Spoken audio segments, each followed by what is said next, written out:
ഞങ്ങളിലെ ഈ പെണ്ണിൻ്റെ ബർത്ത്ഡേ പാർട്ടിക്ക് തന്നെയായിട്ട് പോകുന്നുള്ളത്. ഞാനും അരിനും റെഡിയായി. ഇവളെ ഞാൻ അതിൻ്റെ ഇടയ്ക്ക് ഒന്ന് എൻ്റെ വീട്ടിലേക്ക് കൊടുത്തിട്ടുണ്ടായി. കാരണം വെച്ചാൽ അവിടെ ഫുള്ള് പാർട്ടീൻ്റെ തിരക്കും കാര്യങ്ങളെല്ലാം ആയതുകൊണ്ട് ഞാൻ ജസ്റ്റ് ഒന്ന് എൻ്റെ വീട്ടിൽ കൊണ്ടുവന്ന് അടെല്ലാം ഒന്ന് സെറ്റായിട്ടെന്ന് വിചാരിച്ച് എന്നിട്ട് ഞാൻ അവളെ ഇങ്ങോട്ട് പോയതാട്ടാ.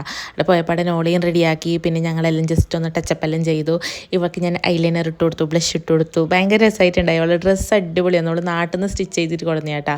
പിന്നെ കേക്ക് കൊടുന്നപ്പം അതിനെ ഒരുക്കാൻ വേണ്ടി 100 ആൾക്കാരും. അങ്ങനെ വേഗം ഇവളെ മൂടെല്ലാം മാറുന്നതിന് മുമ്പ് തന്നെ ഞങ്ങളെല്ലാവരും കൂടെ കേക്കെല്ലാം കട്ട് ചെയ്തു കേട്ടോ. കേക്ക് സൂപ്പർ കേക്കായിരുന്നു. സ്ഥിരം ഇപ്പോഴത്തെ പോലെ ഞങ്ങൾ നീതി ചേച്ചിയാണ് കേക്ക് ഉണ്ടാക്കി തന്നത്. അടിപൊളി കേക്കായിരുന്നു. പിന്നെ ഈ പിള്ളേർക്കെല്ലാം കൊടുത്ത് കുറേ പിള്ളേരുണ്ട്. ഇപ്പം ഞങ്ങൾക്ക് മലയാളി അസോസിയേഷനിൽ പിള്ളേരായിട്ട് കുത്താൻ സ്ഥലമില്ല, അതായിട്ടുണ്ട്.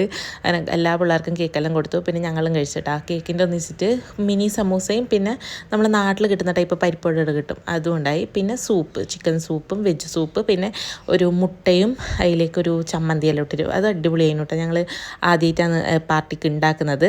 പിന്നെ അത് കഴിഞ്ഞിട്ട് ഞങ്ങൾ കുറച്ച് സമയം കഴിഞ്ഞപ്പോൾ പിന്നെ ഫുഡെല്ലാം കഴിച്ചു. നെയ്ച്ചോറ്, പിന്നെ ചിക്കൻ കറി, പനീർ, ദാല്, പിന്നെ എന്തെല്ലോ ഉണ്ടായി, റൈത്ത, അങ്ങനെ എന്തെല്ലോ ആയിട്ട് ഞങ്ങൾ തന്നെ ഉണ്ടാക്കിയത്. രാവിലെ മുതൽ രാത്രി വരെ പണിയെടുക്കുക, പിന്നെ രാത്രി ആകുമ്പോൾ തിന്നുക. അതാണ് ഞങ്ങൾ പാർട്ടി എന്ന് പറയുന്നത്. അപ്പോൾ അത്രേ ഉള്ളൂ. ബായ്.